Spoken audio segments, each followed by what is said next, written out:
Welcome to our Spooky Friends Lazy Susan.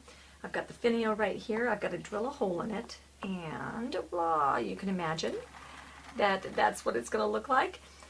We have the new Lazy Susan panel that is with the circle cut out that just fits over the screw. You can flip these over, paint the back side, they're reversible, change your season, whatever you want, and you don't have to buy a new base every time. So this is a two-part base with your Lazy Susan bearing, and then you just fit the panels on top. This is laser cut, so it's shaped like a spider web, but it's certainly strong enough to put like your salt and pepper shakers. It's thick enough. It's just like a piece of wood. We've reinforced everything so that it's not fragile. It just looks really cool. You could put this on a pedestal, and you could have it be for cupcakes and things like that for the season. You could not put a finial on it and put some legs on it, and you would have a really cool cake stand. If I can find the hole there. All right, so we've got a very interesting loose background. We're using the Glamour Dust glitter paints. We're doing this interesting effect with the eyes to make them look all glowing.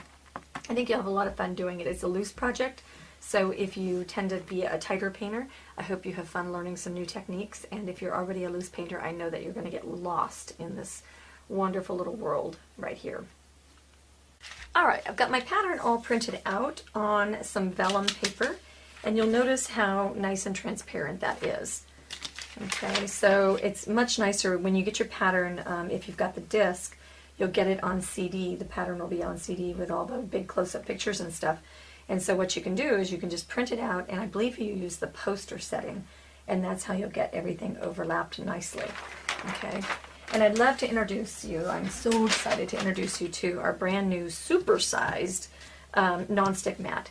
It's in a nice neutral value 4 or 5 color, and I can't be happier because this is normally where my other mat would come, and now I don't have tape and lumpiness. So this is super duper. It's about, oh, I'd have to measure it to see how big it is, but yeah, look for this online. Okay, now we've got a Lazy Susan panel today. I wanted to show you how to put this together. Okay, we've got two versions. Our old version had this little nugget that screws onto this guy. You can buy these little nuggets and change them out, and they have a magnet attached.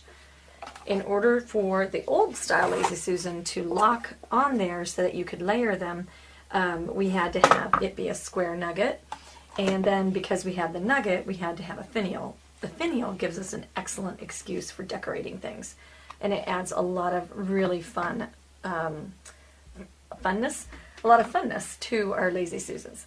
So if you have the old style Lazy Susan, then what you're going to do is you're going to get down there. You're going to screw on your nugget. Okay, I'm not going to screw it all the way on. I'm just going to get it started so that I don't waste your time. And you'll lay this over, and that'll line everything up. Okay. Now I'll take the nugget off. If I want the new style, which doesn't have that irritating hole, and if I can find it, you just put that on there like that, and then you can screw the nugget on to lock it on. Okay, so I've got that on there nice and tight, and now you don't get any shifting or anything. I can still put my finial on there. The other alternative that you have is to go ahead and put a pilot hole, or a hole, because that's a good size screw. Put a hole in the bottom of your finial and then just screw that right on there. Either way, nugget or not nugget, square hole or round hole, you're good. Okay, so this is my base, my Lazy Susan base. And if you need to remove the screw or anything like this, the way you do that is with these this finder hole in the bottom. You can unscrew the whole thing for painting and base coating and doing all that, and then just reassemble it. All right, to get started painting, the very first thing that I want to do, whoops, I'm going in the wrong direction. Look how big that mat is. Oh, I'm so excited. Okay, so to get started, we're going to take our Italian sash brush, which is a natural fiber brush, and it's super duper long bristled. So while you can get it to like stipple and be stiff this way, it has a whole lot of flex. Okay, what we're going to do is we're going to start with our zinc color, and we're going to stipple in all these areas. Because this has got longer bristles, it's easier to reach inside and get the edges of all of those little laser cut details. Okay, this isn't going to stay gray, or not completely gray, but it's going to stay a version of gray. So I know that I'm going to be okay down here with this color. Okay, and I'll just go all the way around.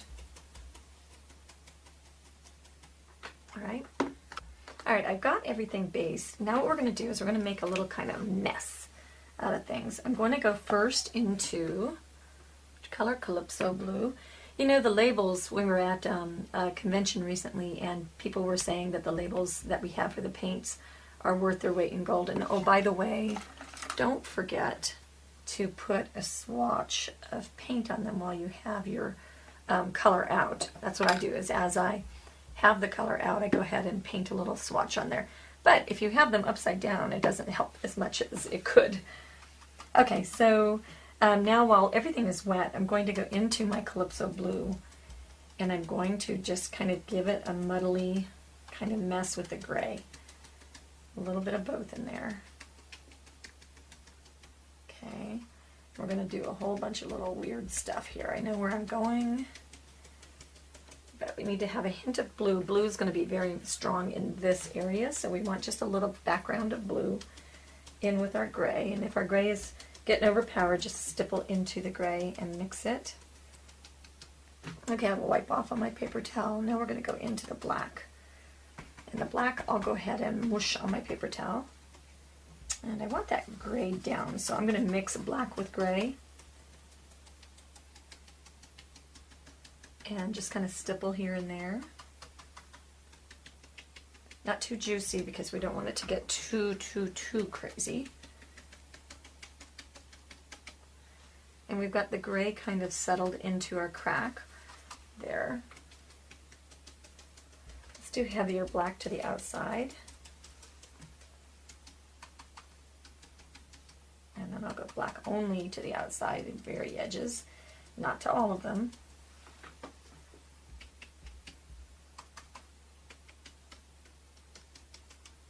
Okay, then we'll go back into the gray mix. Make sure that everybody's kind of got a little kiss of that color. Wipe it out on the paper towel. And now we're going to go into some purple, which is more than likely already swallowed by the black.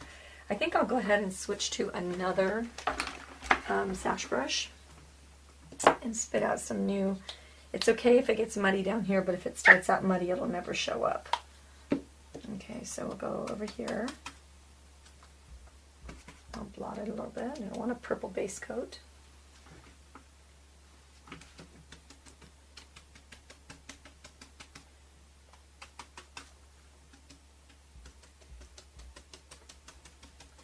Just kind of staggering in and out. Now I'll back up and I'll take a look at what I've got. Might want to go back into my blues.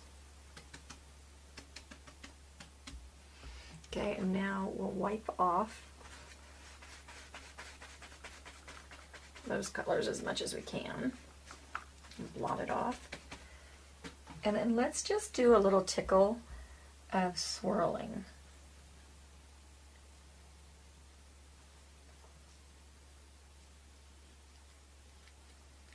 Okay, so it doesn't look too sea sponged, it looks a little more scary.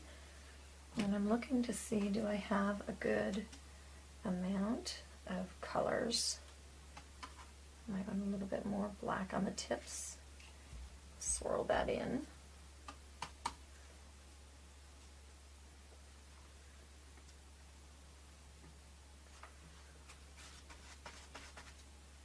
Okay, and I think at this point I'm going to have to let it dry to see what we get. Now when we're drying this, what we want to do, grab out some of our painter's pyramids. I'm going to put these over to the side, and then this puppy is going to be released. If I let this dry down here on the mat, then I'm going to end up with everything stuck and peeling the paint off. So I'll just lift that up, that'll get circulation underneath. And then on this guy, what we just do, same thing as before. So we just give it a little squirt of water. Since this isn't dry, I don't know that I'll need to scrape anything, but I'll go ahead and scrape anyway. The rounded corners on the handy scraper are much better than I was scraping at convention with a block of wood because I didn't have my handy scraper, and I was gouging holes in my black nonstick mats. So And then what we do is we just loosen everything, because the edges, of course, were a little bit dry. And by the time I get done talking, I talk it to dry. Okay, so we just loosen everybody. And take an old soiled paper towel. And you just wipe it off. Okay. And Bob's your uncle, you're all cleaned up. Okay, one more spritz and I'll have it done. That is a gooby lot of paint right there. When you get a whole lot of paint, then what you're doing is making like a mix of base coat colors down here on your palette, or on your, oops, and that's wet. One more time. So what you do is you just need to give it one more quick rinse. All right. Brand new craft mat, tested and approved. On the craft mats, you can use them for glues and epoxies and anything, hot things, cold things, whatever, and it just will clean up like in a snap. Okay, while I'm getting ready to go clean these in the sink, it reminded me that 2 videos ago I left my texture brush, I left it with some paint on the tip, and it is crunchy. I don't know if you can tell, but both of these got left so that they were torture tested. The brush cleaner and restorer is just absolutely brilliant at taking even dried up paint. So just wanted to show you that real quick. So there you go, right? Dried in to my brush. Now it's nice and flexible. I can scrub over here. And you don't have to rinse this with each brush that you do. You can actually go ahead and use it dirty. You don't want to let it dry in this area right here. Don't let it dry there. So like do rinse it out once you are done for the day. But because this gets just all stained and kind of yucky looking. And then you have to use brush cleaner to take the cleaning of your brushes out, which is crazy. Okay, so I think that's about done. To do this, to clean it out completely, you just rinse it in water. Okay, and now we have no more crusted stuff on our little dome brush. And I'll do the same with this guy and then wash it out with my other Italian brushes. Okay, while we are waiting for everything to dry, what we're going to do is we're going to start with our Calypso blue in the center.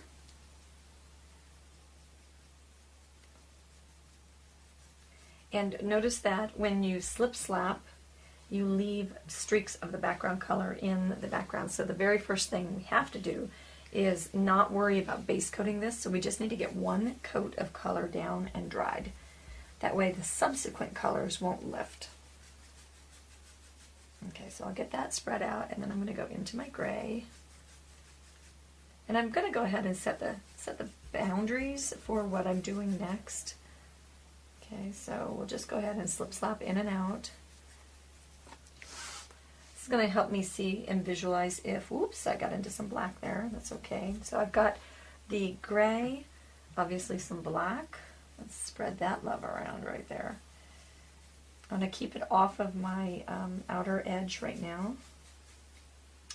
Wipe that off and bring it over here.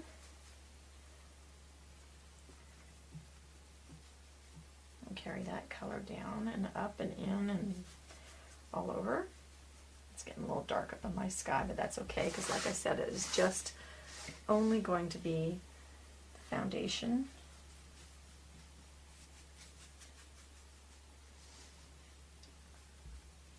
Now I got into a little bit of my lighter color that I was going to put out next, which is Salem blue, and that's okay as well.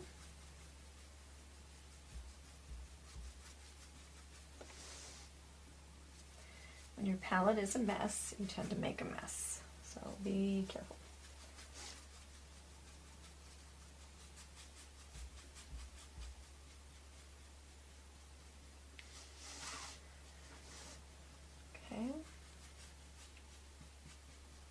Get that nice and based all the way out there.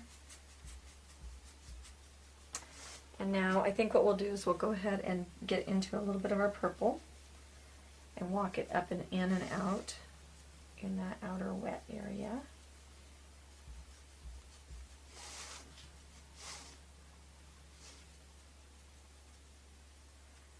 Purple sometimes needs a little bit of coaxing to be a non-transitory color.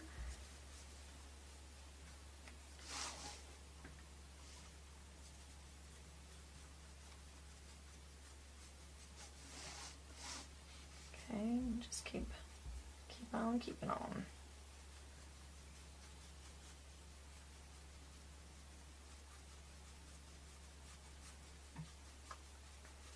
And we'll just blend everything to make it be nice and telling a story.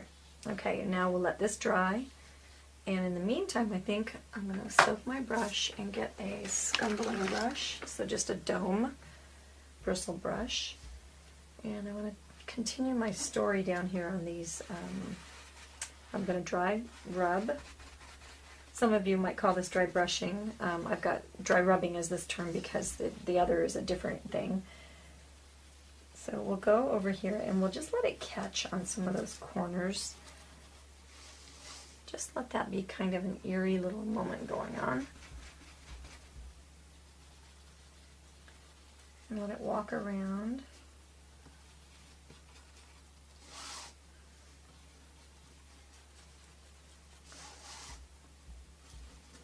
I think there's no reason, like there's no sense in having a spider web edge. And by the way, these are more than sufficient when you're putting out your salt and pepper shakers and things like that. There's no reason you can't use this all the way out to the edge. We've made it thick enough and we've made it strong enough.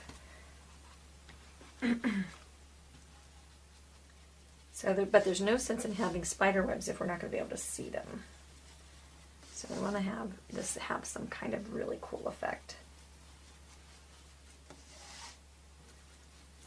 Okay, so then the next thing what we'll do is wipe that all out and go into our purple.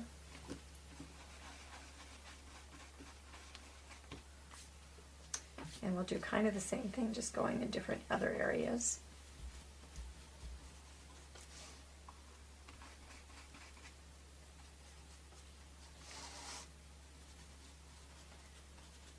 So alternating.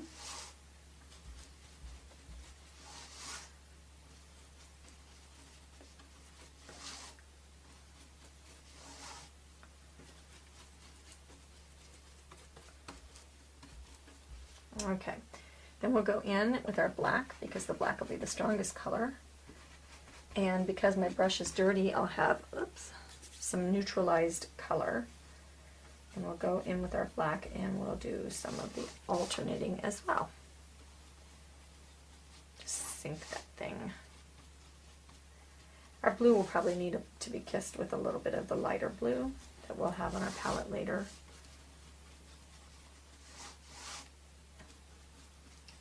Keep my fingers out of it here. Okay, I think we got that. It's got a good, nice and faded kind of thing going on. If you lose hairs, just pick them off and we'll sand to smooth things. The cheap bristle brushes, all of them, no matter whose brand they are, tend to be something that does lose hairs. Generally speaking, it doesn't lose them in tufts. If it's just losing one or two, just brush them off. Obviously, if you're losing them by the droves, then you have a different problem. But most of the bristle brushes will lose and shed hair. And I'm going to take a sanding disc and I'm going to sand. I've got a little goober right there.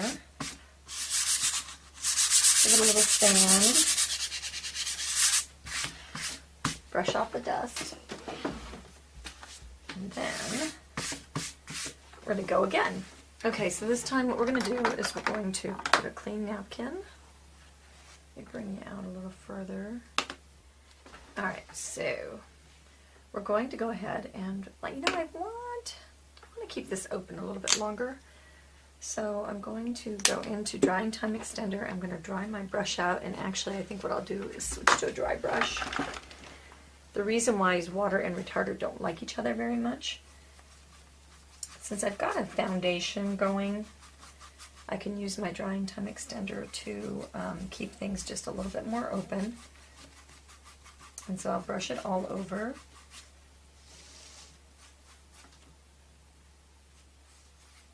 Keeping it out of, the one thing about drying time extender too is it shows you what your colors will look like when they're varnished. So that's a real nice way of being able to tell how far you are towards your goals. Okay, we'll go both ways, one way and the other way. And we'll take our blob of paper towels and just kind of blot off on there. Okay, so now we're going to go into Calypso blue, and that's going to be our center color. And we can flatten that out on our paper towel. We don't need a lot of paint. And we'll stretch that out.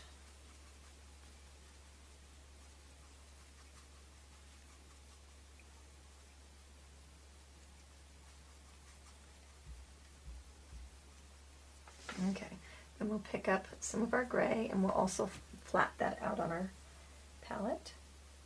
This is going to neutralize our Calypso color just a little bit. Keep it to the outer edge.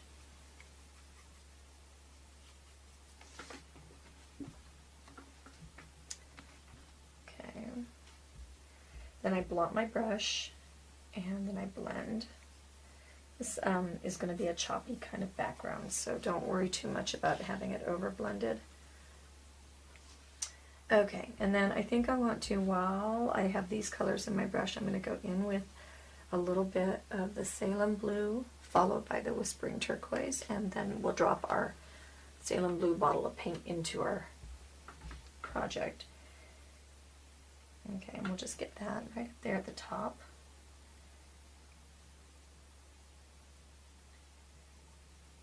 And just get that blended. But we really do want it choppy up there. And I'm dancing on the toe of my brush, okay, because we don't want it to be bluntly blended. And I'm kind of squinching down when I'm doing this so that I can kind of get a good angle at it. I do want this choppiness. Now we're going to go into our gray and our purple and a little bit of our black and make a mix, heavy to the purple side. Okay, and we'll just kind of wet that out there. And so the reason we'll wet it first, oh, there's that dirty brush coming through right there. The reason that we'll wet it is that we want to be able to blend the colors together, and the drying time extender will allow us to do that. Okay, so I'll kind of just blob that off. Now we'll walk this towards the other color, both of them towards each other.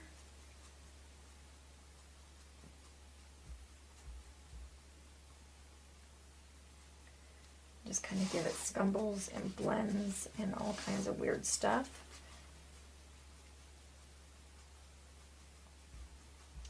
Okay, we'll walk that up towards our blue and back down into our purples.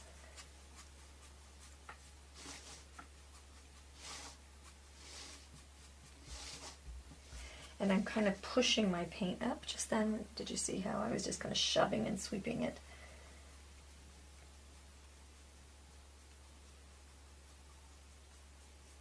This is, in my opinion, when video is fantastic to have, because I don't think this would be easy to describe.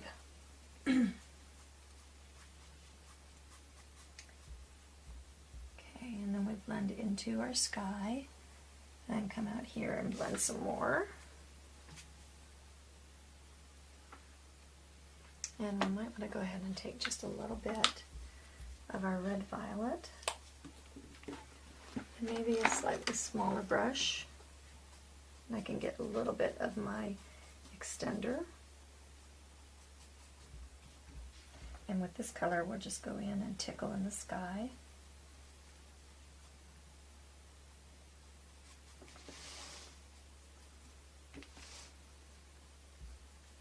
This is extending our purple and just lightening it into the red family.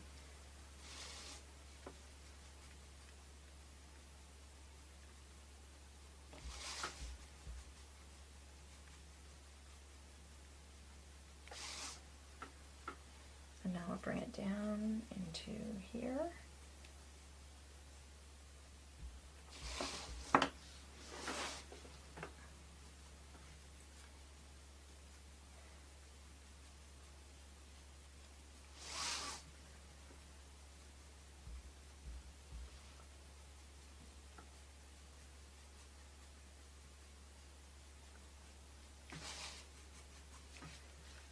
Okay, we don't want it to get too purple. We do want to go ahead and kiss a little bit of our black out here with a little bit of our red.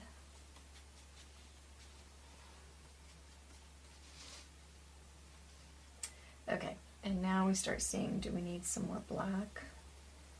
Maybe we just need some floating black going through randomly. Okay, and I'll wipe that off real strong. And then we'll go in there and then just soften those, but not overblend them.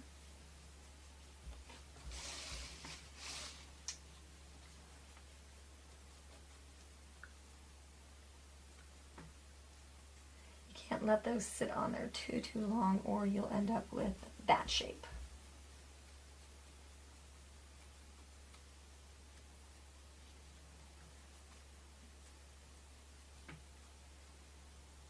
So we're blending those down.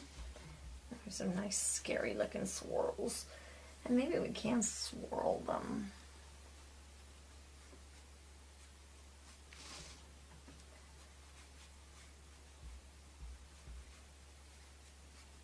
Bring it around and tell our story. One more brush. Can I take that and blend it out just a little bit? Right in the middle especially. I like the swirls at the bottom. Okay, can you see kind of where we're going here?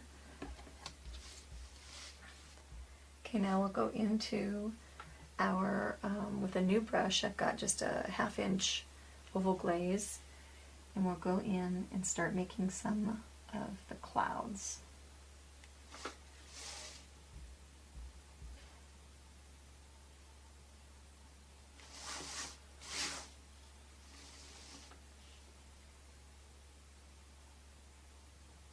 Just have those overlap.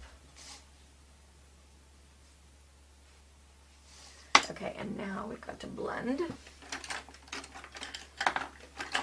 Looking for, this is a blending mop. We'll blend the base of those cloud shapes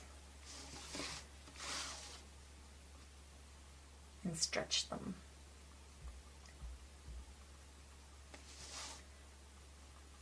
So once we get those kind of blended, then we can kind of round things out just a little bit and blur the lines. And now we can go into a little bit more.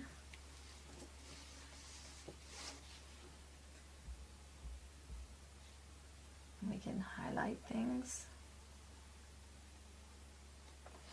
And so I'll go into Whispering Turquoise.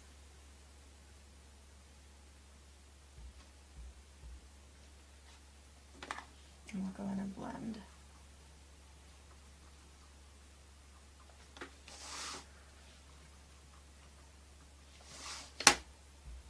I'm doing an awful lot of squinting, so make sure you're squinting as well, because the squints help you see the shapes.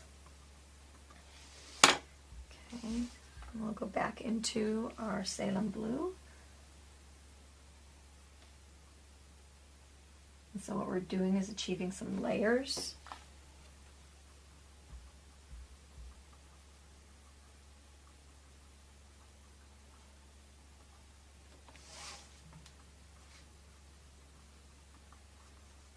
And by blending through them, did you see how those kind of connected?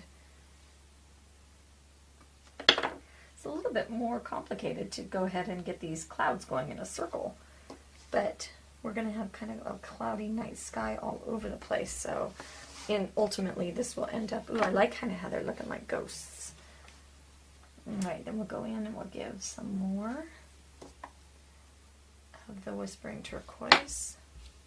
Leaving the tips of the Whispering Turquoise alone. Like, let that sit on top.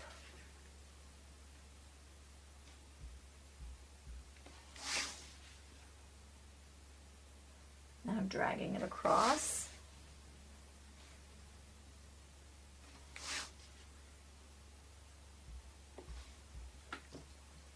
and then I'll blend the bases.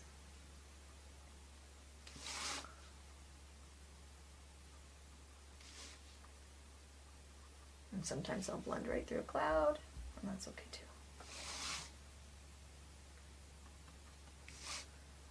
Okay. And next what we'll do is we'll put our Whispering Turquoise in with our Red Violet in a mix, and then we'll just kind of start getting purplish clouds all over. And we'll wipe off our brush and extend these clouds into the base. Wipe out my brush some more. Lean towards the Red Violet a little bit stronger. We can bring that up into our cloudy night sky. Okay, don't let them sit there too long, especially now that we're getting kind of tacky. And notice I'm not blending as carefully as I was when I was up in those blue clouds area. We bring hints of things out.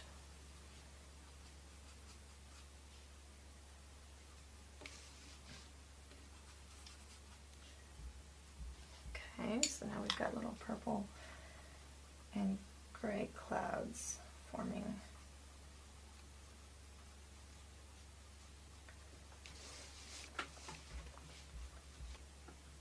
Now we'll go into our purple and our Whispering Turquoise, and we'll bring that down more purple.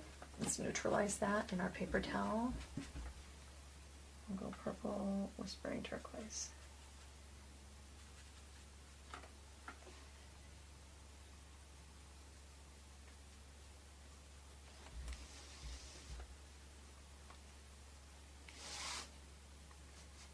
Still looking a little bit like it's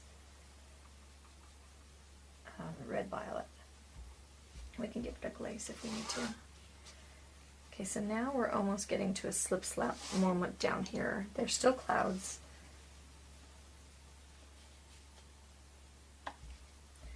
But now it's attitude of the night sky.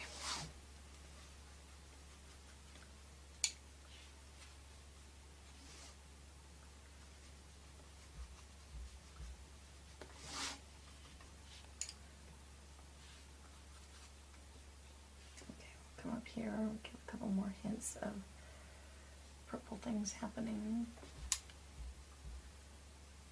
That should really glaze it now that I've got the purple on my brush. And we can walk down with our blues down into this night sky down here.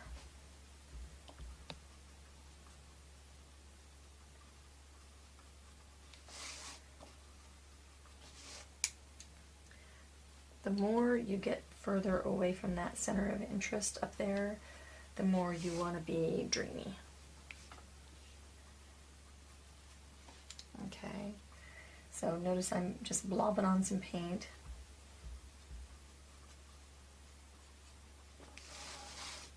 To give myself some choppiness. It's got to be lighter than. But it's going to be mixing with the wet paint that's underneath it. Sometimes I can do some blending just with my mop because it's all dirty brushed. Okay, let's go back up to the Calypso blue, and I'll neutralize the paint by wiping the paint through, and we'll give that just a little bit more blueness going in the sky, and then blend that.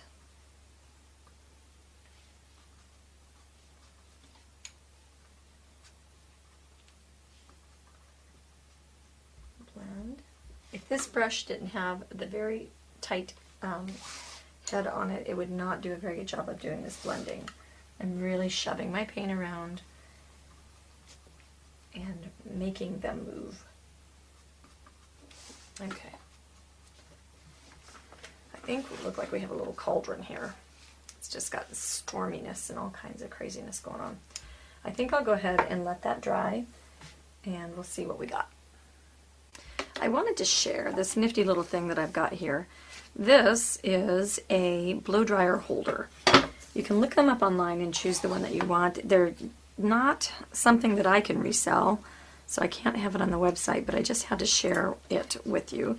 Comes with a little bungee cord. Okay, so you pop your handle of your blow dryer inside, and then you lock it down with the bungee cord. Okay, and you get it steady, and you bend the head to where you want it, and turn on your blow dryer. You can set that off to the side, and it can be drying for you while you're waiting, while you're doing something else like tracing a pattern. Okay, as I'm going to trace my design, I wanted to share that this is the triple threat ghostwriter. It's a ghostwriter because it has a white ceramic lead and a gray ceramic lead, and that removes like a ghost that you can't see it later, so we call it a ghostwriter. And then the magical thing that it has is it also has a rollerball stylus and a comfort grip. Okay, when you're tracing a busy pattern, this is a lifesaver because my hands used to like get all gimpy like that. Okay, so, but what is interesting to me is we just recently went to convention, and when we went to convention, of course, we always bring about 100 or 200 of these little jewels. When we went, we got them in pink, and they were only without the stylus, and it about made us all want to cry. And I wanted to remind you, when you're dealing with something that is an import, this is obviously an import item, when you're dealing with import items, please don't ever wait to order them because you might not ever get them again. And that was one thing that we all had a comeuppance, and then we found out that they had simply sent us an incorrect item.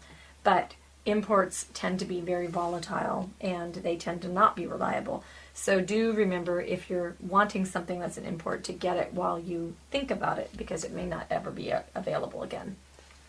All right, we're going to base the pumpkins with russet. You just want to give them probably a single undercoat will do. Shape following, sand in between if you get any ridges. Keep your paint less juicy so that you have nice and flat paint. All right, our pumpkin colors are going to be, first I'm going to put extender on my pumpkins. You can kind of work them all one by one. Go back and forth so you work it in there. My pumpkin colors, I went ahead and worked one up to see if I kind of liked where I was going, and I think I like the general direction. I'm not sure I'm finished yet, but I think this is definitely the direction I'll be going. All right, so I'll wipe off the excess. Okay, our pumpkin color sequence is going to be, we're base coated with russet. We're going to add canyon orange, then spiced pumpkin, and then butterscotch. And then we're going to shade with some soft black, and we're going to highlight with our blue, our light blues and stuff like that. Okay, so I'm looking at my pattern, and I've got his hump comes here in front. So I want to pay attention to that and leave some of this dark shading there. And we'll go into, and actually I think I'm going to change canyon orange to burnt orange, I think is the one. Yeah, I like it. It's got a little bit more warmth. So it's burnt orange, spiced pumpkin, and butterscotch.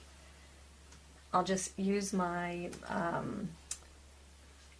filbert brush, and then I'll just start stroking down from the top. I want to leave the streaks, and I want to be shape following. Okay, so we'll just start with a little bit of highlight. And you kind of have to start at the top and make your stroke go all the way down.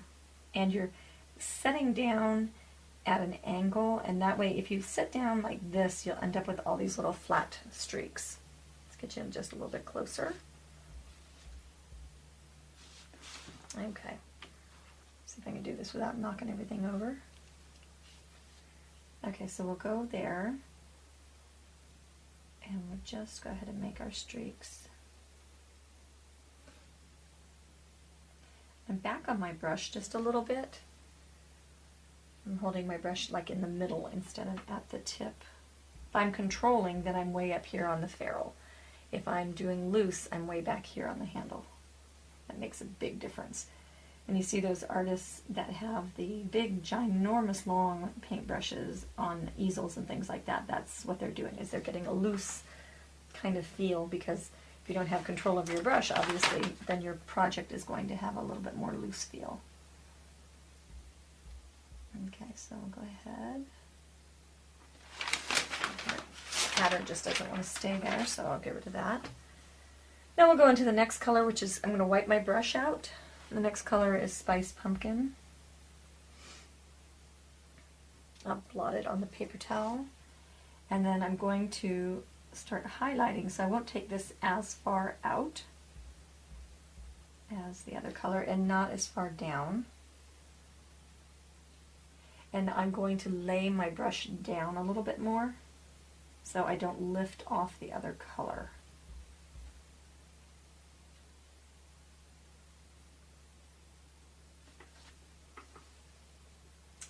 Okay, then we'll go into a little bit of Butterscotch. And Butterscotch is kind of a screaming Mimi color in the case of, whoops. And so the nice thing about the extender is I can wipe that right back off if I don't like it. And this should be pretty light up here at the top, so.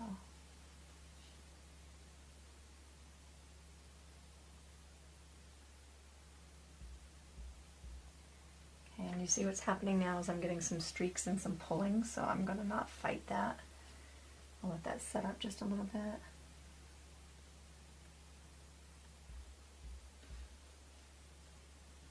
I lied. Totally going to fight that. Okay, I'm wiping it off and lifting, so now I'll move on to my next one. And the neat thing about this is we can do these in layers and go back to them as needed. Okay, so we'll do the same thing here.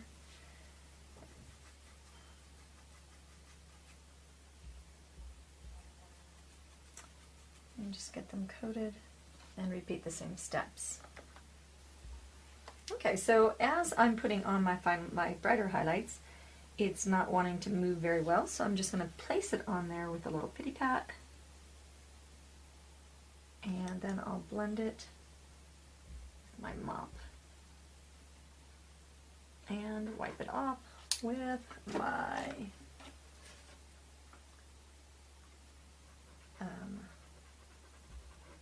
pointy Q-tip. What are these things? Q-tips. What are they called again? Okay. Okay, so we get that blended. I could probably switch to a smaller mop.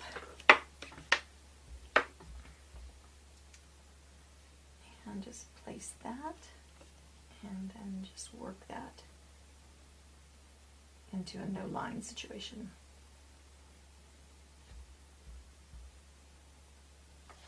Okay, that is how we'll get our little blending to happen.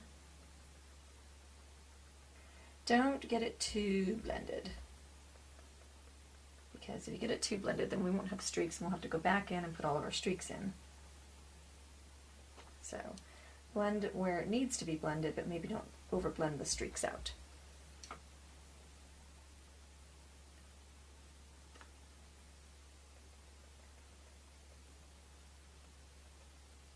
Okay, got this up on my Artist Buddy, which gives me the ability to turn it. I had mine locked, and it gives me the ability to put it up at different angles as well. Okay, I've got the second contrast color on there. So I'll just plop that up at the top. Switch to our bigger mop. Well, smaller mop's going to be the one.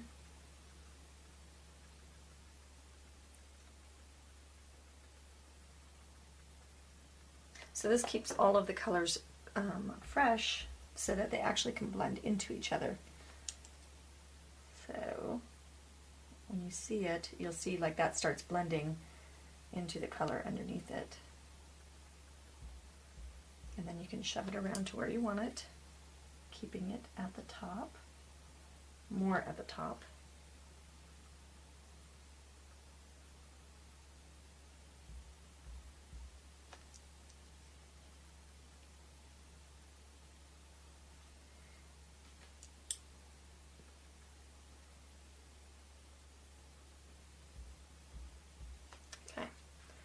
And now we'll go ahead and force dry everything.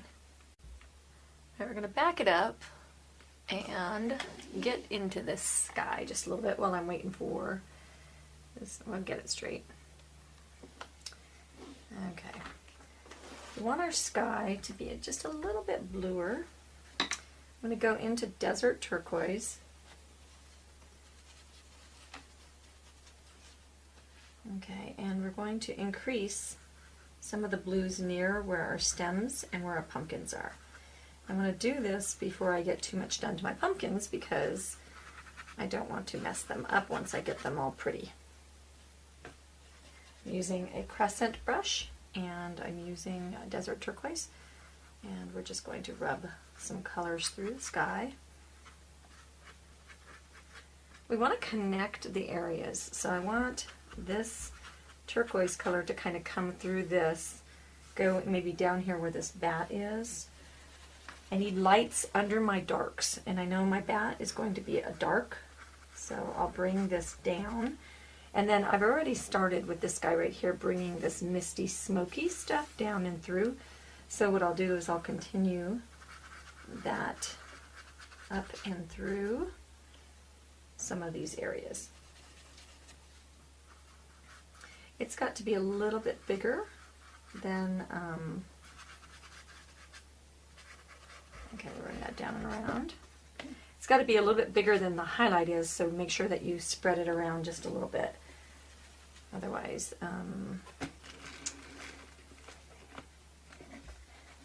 okay, so I've got this dreamy smoke coming around and going here.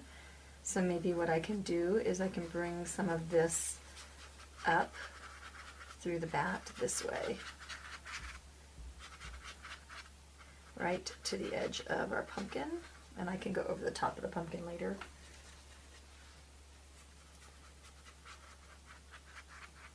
Up through our bat, we got another bat there, down through these bats here,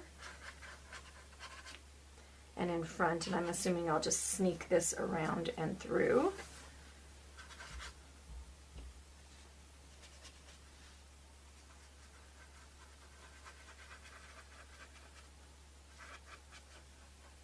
Go down low and a little bit up high.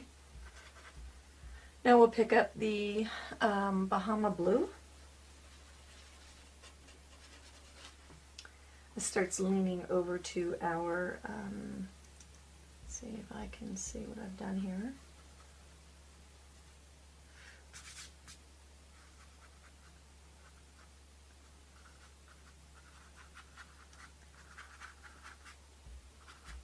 Start sneaking that little tail around here.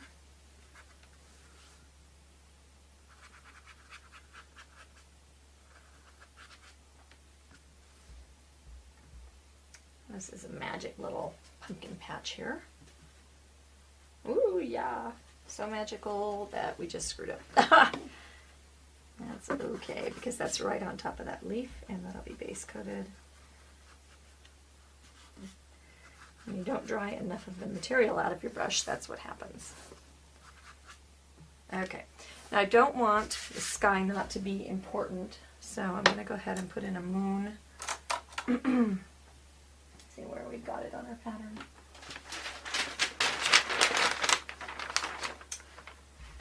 I've got it. Let's see if I have room for it. I think I've got it over here. Yeah, that's a perfect spot because we have this low down here. Okay, and so what we want to do is we want to put our moon on. Let's put it on with the Desert Turquoise.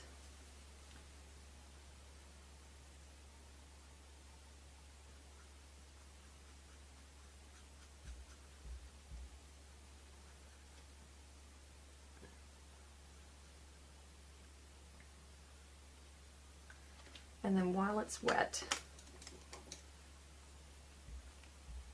oh, I let that dry in my brush. Okay, so this is when our brush cleaner and restorer will fix this. I let my paint dry. I think I've actually done my moon backwards, so I'm going to go into the Bahahma blue and base my moon. I'm going to put a touch of extender in my brush.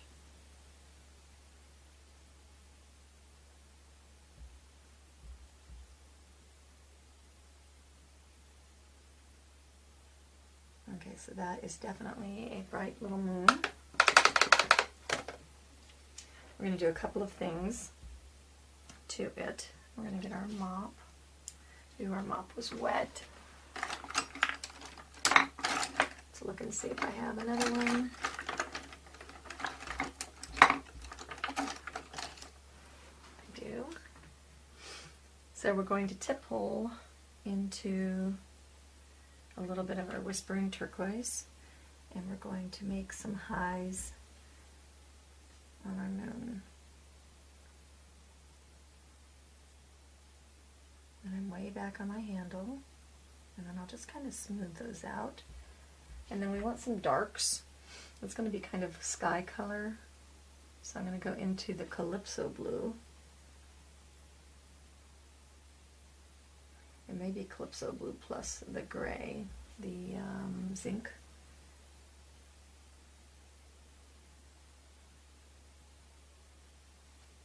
I could get creative and put like a little man in the moon kind of thing going on, but I think I'm not going to.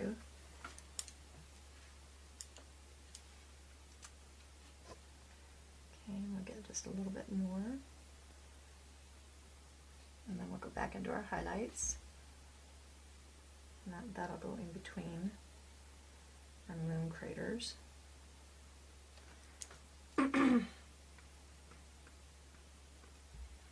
Okay, and I think we'll keep that fairly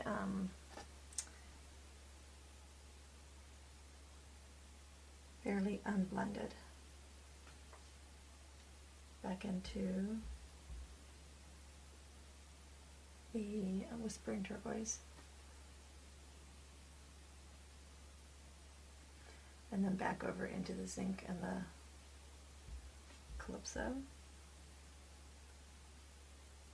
Sometimes I like to sneak up on things. Where'd my mop go?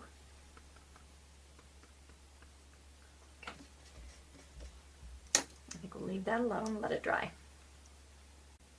Okay, while waiting for stuff to dry, we'll go ahead and mix the gray, which is the zinc, and the brown, which is soft black. We'll mix those two together, about 50-50. And maybe a dot of extender, and we're going to go ahead and add a little bit more gray. Go ahead and base the stems and the leaves with this gray. And our pumpkin needs to be extended a little bit, I see. I missed a piece right over here.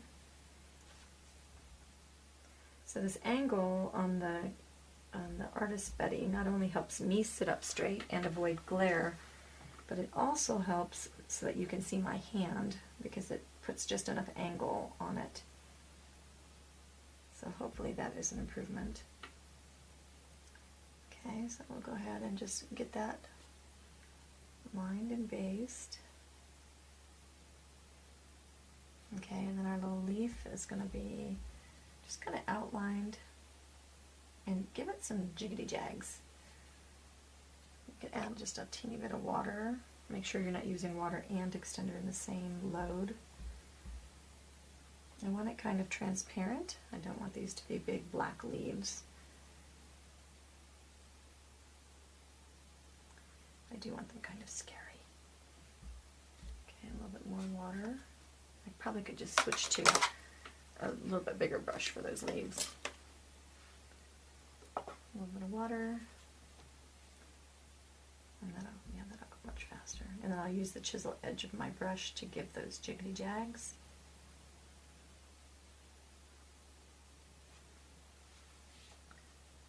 Okay, and we'll go through and we'll just base all of those like that.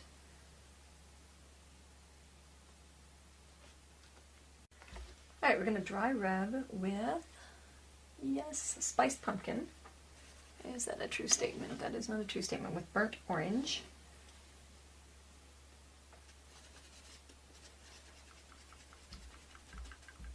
Okay, and we're going to go ahead and just kind of grow this down a little bit. Make it a little bit more of an orange pumpkin. We'll put our streaks back in if we need them.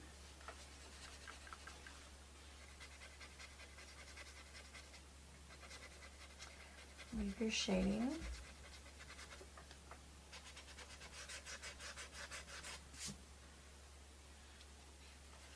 This is called dry rubbing. This technique is dry rubbing.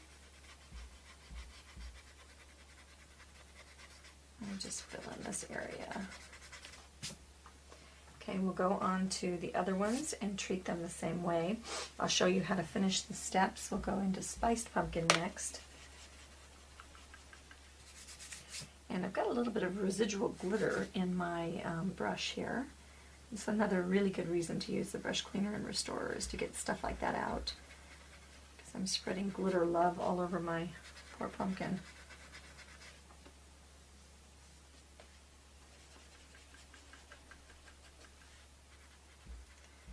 And since I'm about to put glitter all over the edges of this thing, I guess I don't really care very much. Although the glitter I'm going to use is the glistening, let's see, the Glamour Dust glitter paints.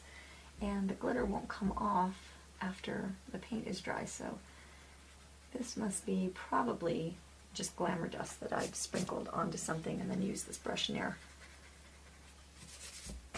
Okay, then we'll go one more time with the Butterscotch. This is all dirty brush, and I'm feeling it a lot because I can tell like that one's sticky.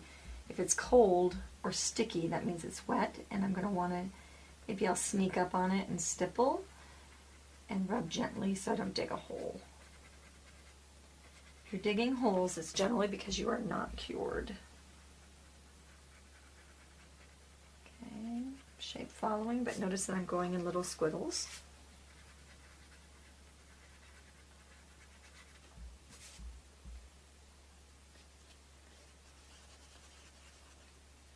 I could move up a size brush and that might help me get my color on there a little easier. And except for, do I have one? Yes, I do. Now I don't have that dirty brush, so I'll go back into the previous color and do a little brush mix so that I don't end up with anything too chalky.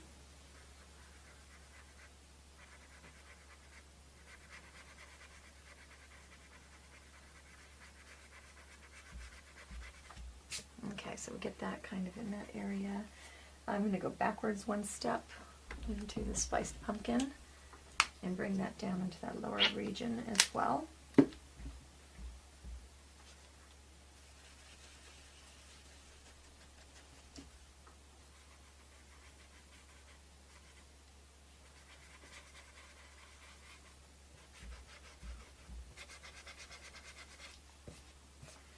Okay, and that moves him up and off of the background nicely. And pop it up one more. Now, in comparison with the previous one, you can see that we've got some work to do here, so I can just go on to this guy and give him a little bit more color. Alright, we need to highlight our eyeballs. So we're going to go into primary yellow first with a dry kind of load on our brush, just flat loaded. Then we're going to highlight them all to this lower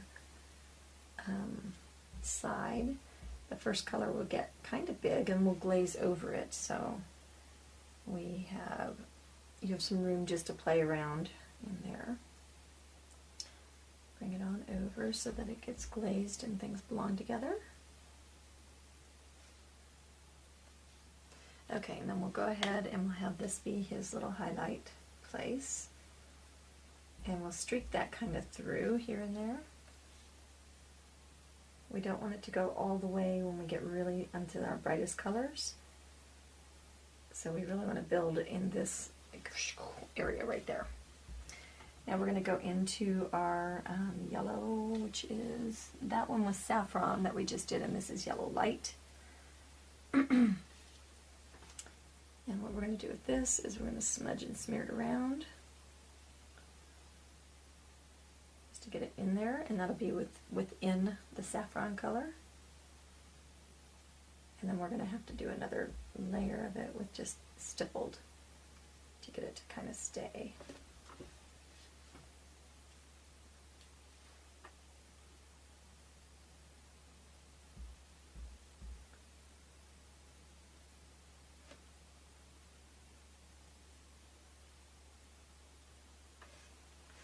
And we'll repeat that on all the other guys. Okay, we're going to take our yellow light color, and with our round brush, we're going to stipple and leave all kinds of goobers there. Okay, we're going to stipple and leave that really bright right there. Wow. Yellow light wants to be just a little bit gummy.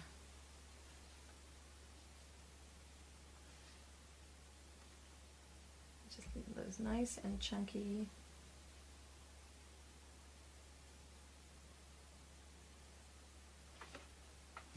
And repeat.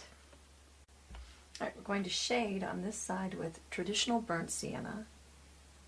And that's going to be like a glaze. So you want to make sure that you get it over near. I'm going to tuck it in all those little V's first, and then I'm going to come behind and glaze it on down. I can go back in and tuck that into those V's again.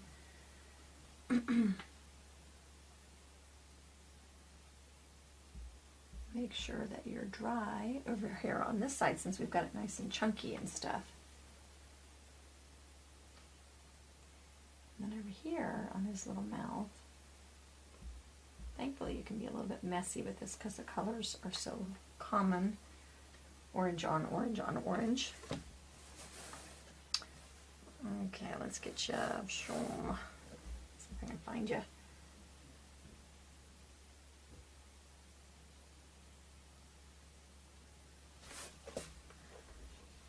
Okay, I'll tuck some of that up in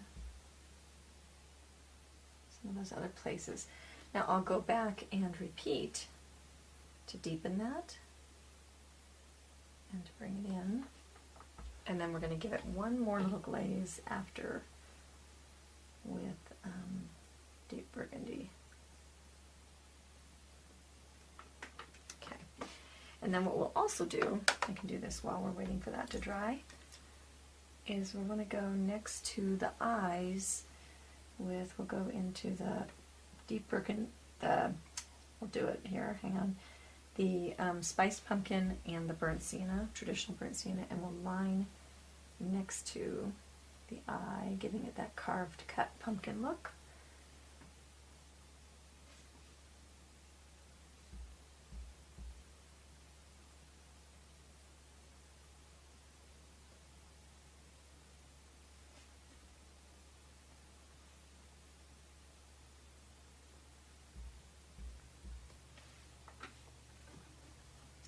And then we can just go next to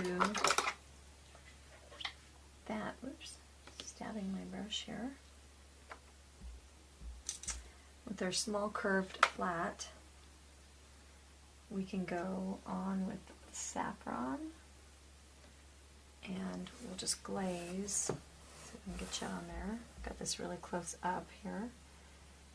We'll just shade right next to the edge of that, pretty sharply.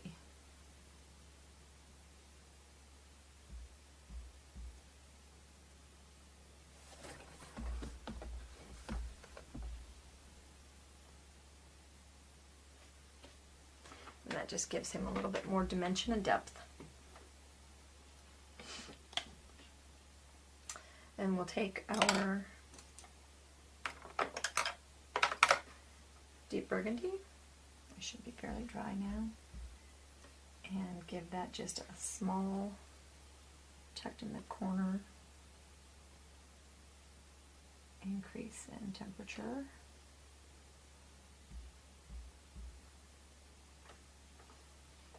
Yeah. Okay, we're going to shade under the features with Russet, just to anchor them down.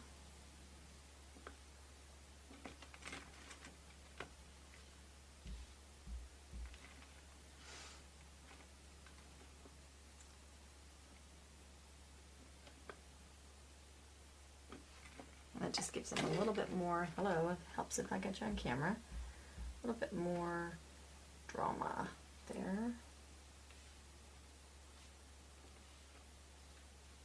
Okay, I think we'll go here and give him just a little bit more of a nose moment. And maybe we'll go on the other sides of the eyes. Already in that crack right there.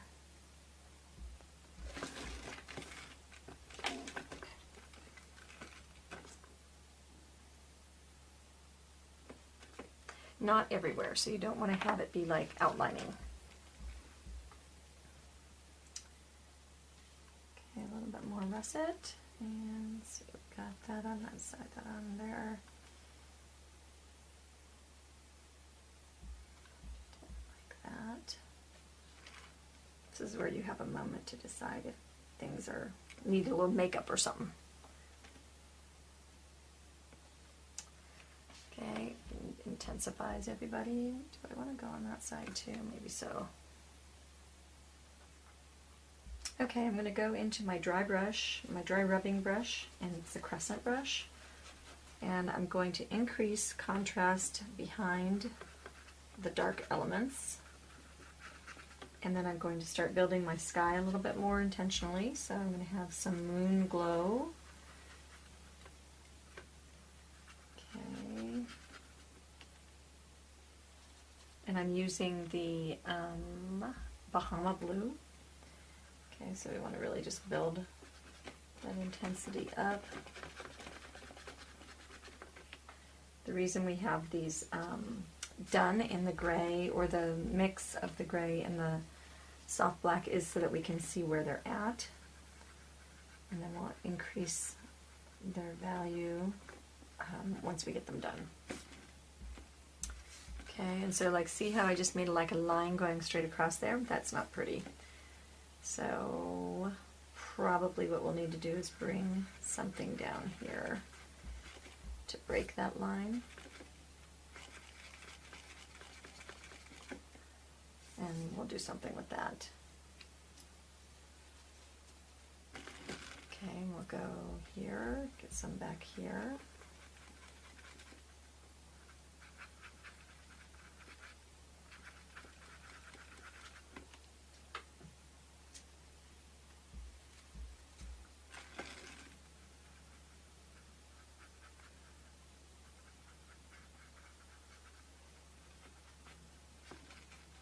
Bring it down in front. This is kind of blank down here, so let's have somebody, I'll go back up to the desert turquoise, and that's real dark, and we'll just bring this around. So there's swirly whirlies everywhere. And I think at this point we can kind of bring them across and in front of our pumpkins. We'll probably be doing a little bit of final highlighting with our pumpkins, but I think for the most part we can give them a little bit of stuff.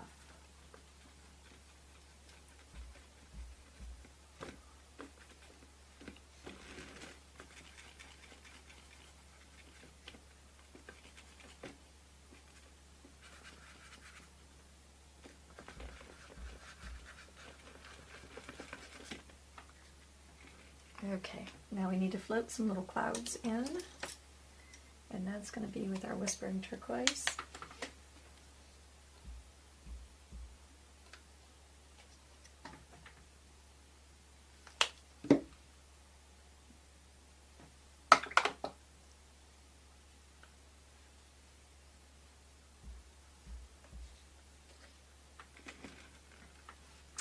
Okay, so we'll just fluff little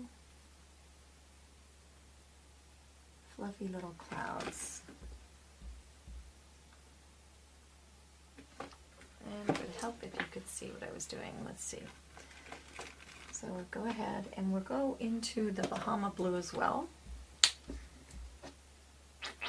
I'm running out of everything here. And we'll bring some fluffy little clouds here and there throughout our sky.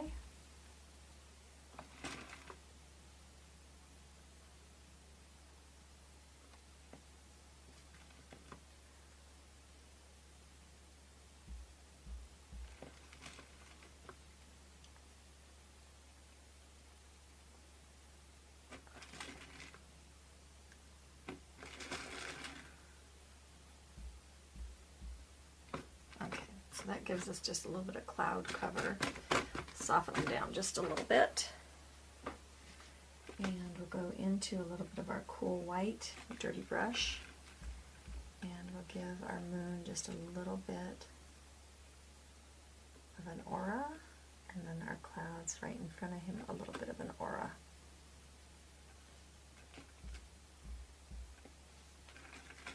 Okay, and then we'll have to, of course, kiss on some of the pumpkins as well.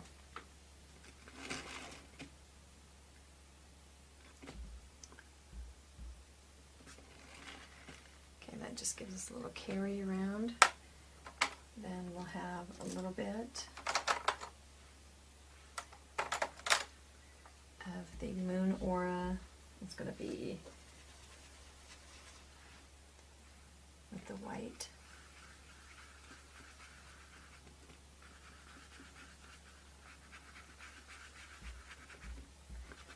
And that's going to cast all kinds of things onto other things. I think it's probably possible that we can go into a little bit of our white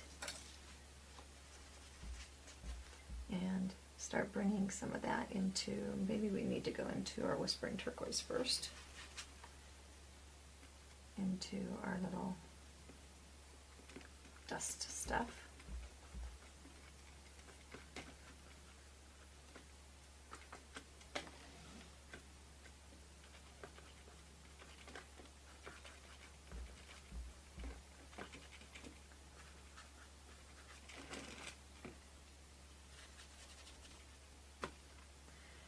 The light up to the top, and then we'll darken it down to the bottom. We don't want to bring a whole bunch of attention down here to our lower area.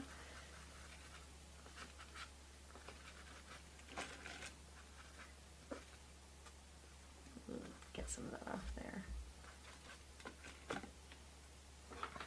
Okay, I think we need to have some swirly bits there.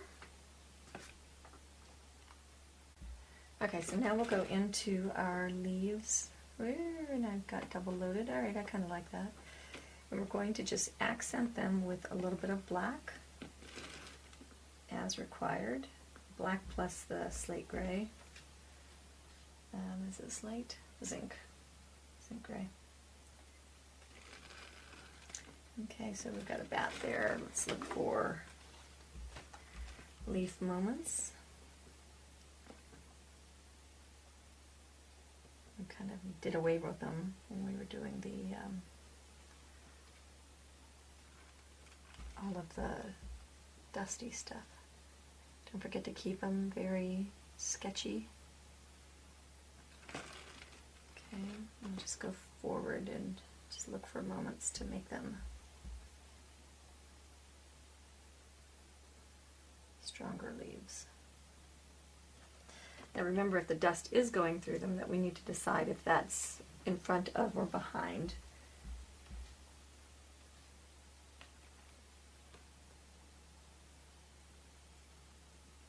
In this case, my leaf is definitely in front of that dust.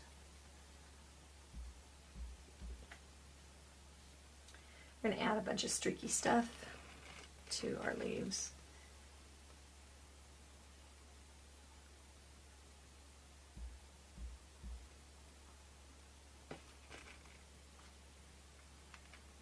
Alright, now we're going to go into our zinc and our black, and we're going to start working on our pumpkin stems.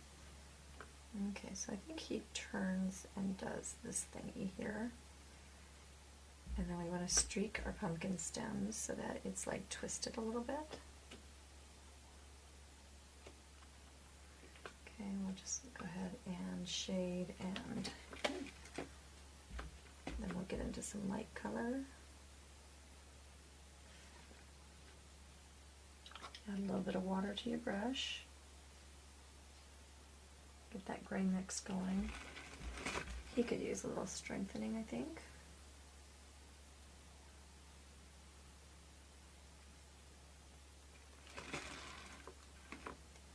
Okay, and he's definitely kind of a twisted.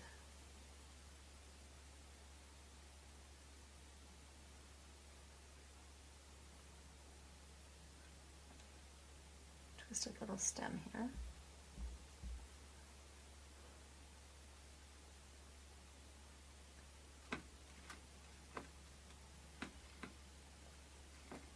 There's a leaf I didn't get.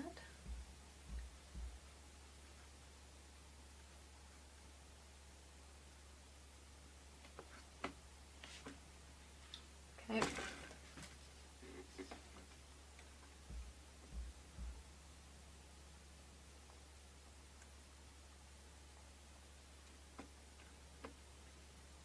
And we'll just give them all just a little bit of twist to make sure that we have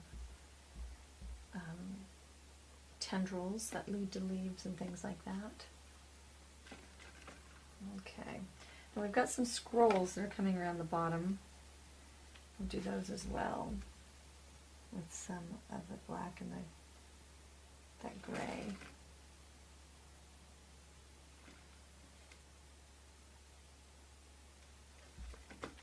And that's just going to be kind of some fun going around.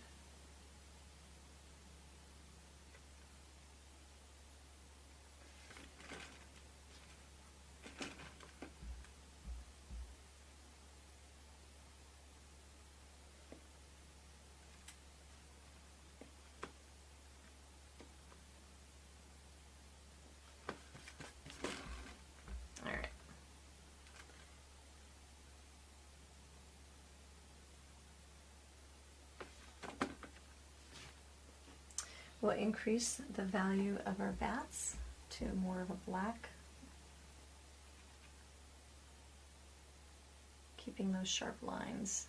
Just switch to a smaller brush.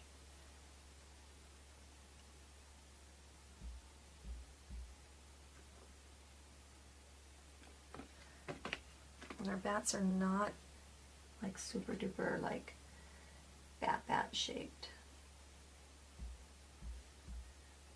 They're indicative, but not bat shaped. If you know what I'm saying.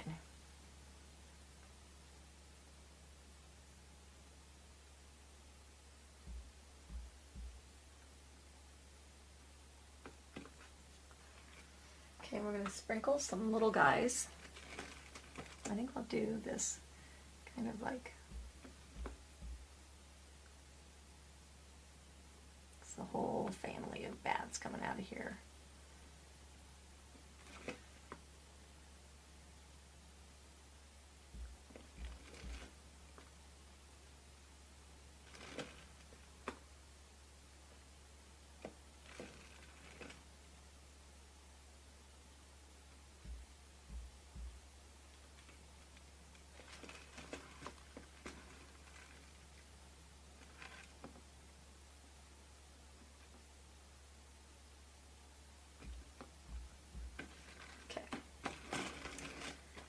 Sprinkle a few more here and there.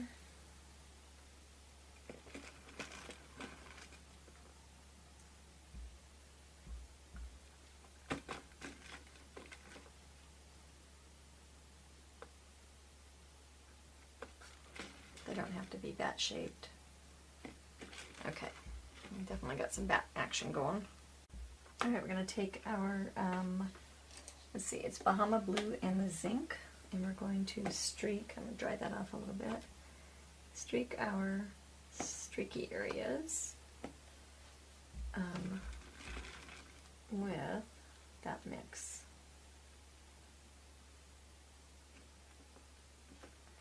And in some cases we might want to just highlight strongly.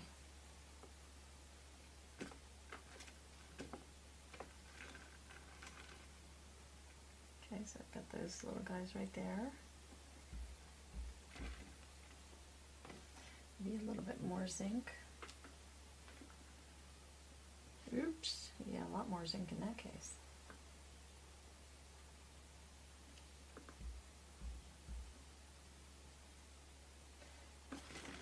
Okay, and he's got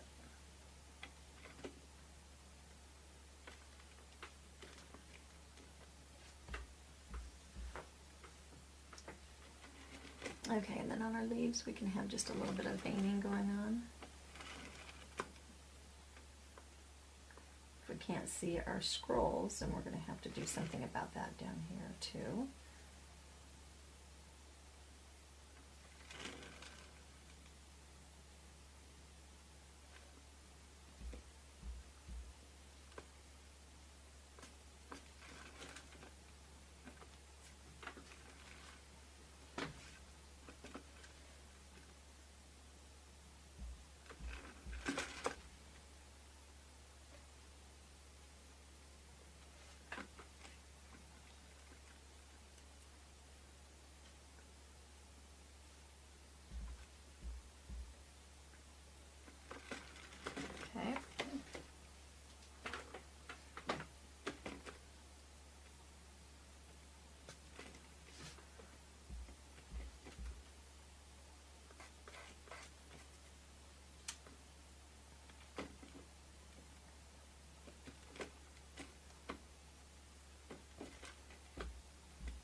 All right, I've got my compass that has a cap on it so you don't stab yourself on the sharp point. It's called a half pipe compass. We're going to open it up to about how much of a band we're going to want. And then I'm going to make my line between all of these straight. Use the straight ones, like that one's on a straight one.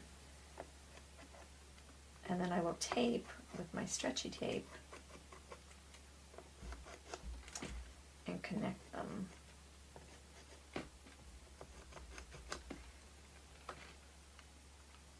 Okay, so stretchy tape comes on a roll. It looks like masking tape. It's not frog tape. And we're going to start it here, and we're going to, well, actually I'm going to start a little closer. And I'm going to take the tail and just kind of bend it out, okay? And then what we'll do is we stretch it, and you can actually see it stretching. And we're going to tape our circle.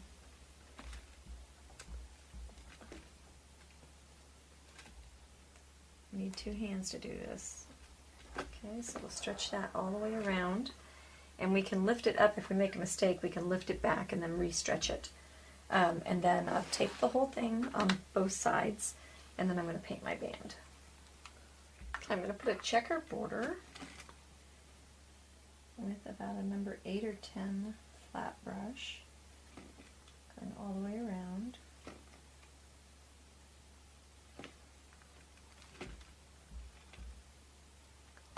Okay, now I'll peel all the tape off, and presto, I've got a perfect little band.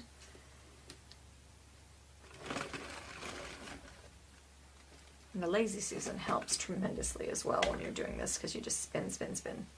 Okay, and then I think I'm going to need a band going around it as well. And that, because I have a little ridge,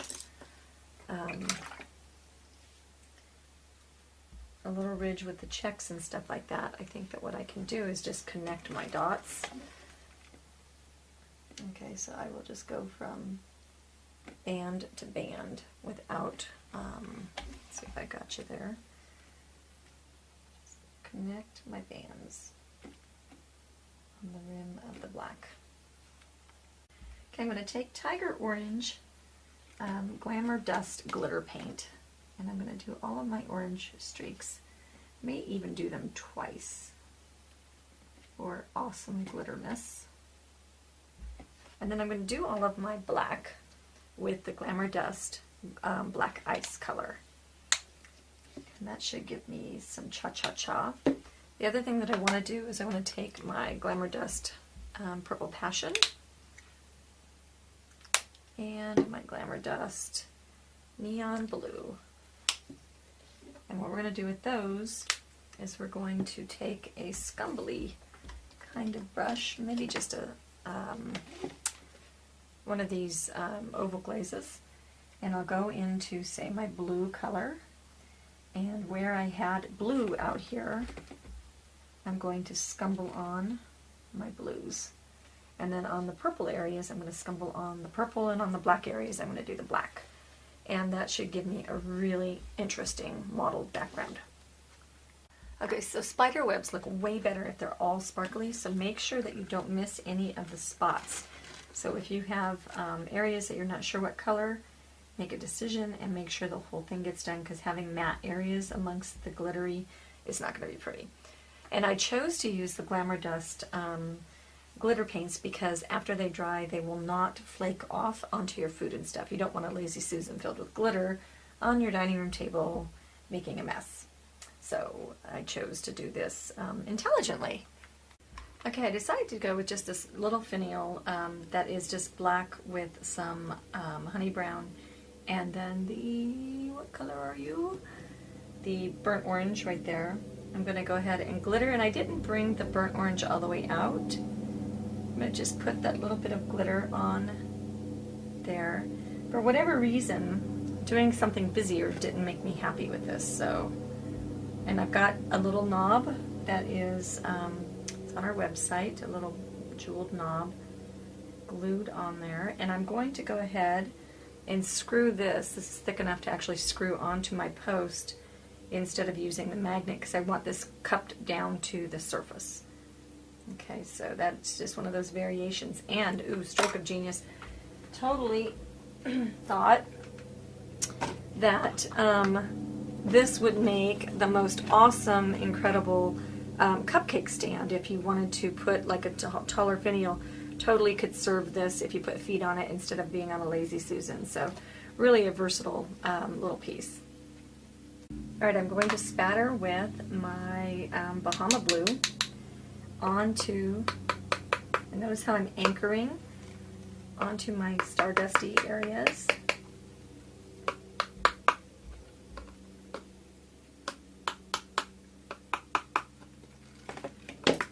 Just go ahead and make that be a little bit more cha-cha-cha-y. Yeah. And then we'll follow that with spatters of cool white. Always test off and smash on your palette a little bit. Our moon can have some of those. Our clouds. Okay, and that gives it just a little bit more magic drama.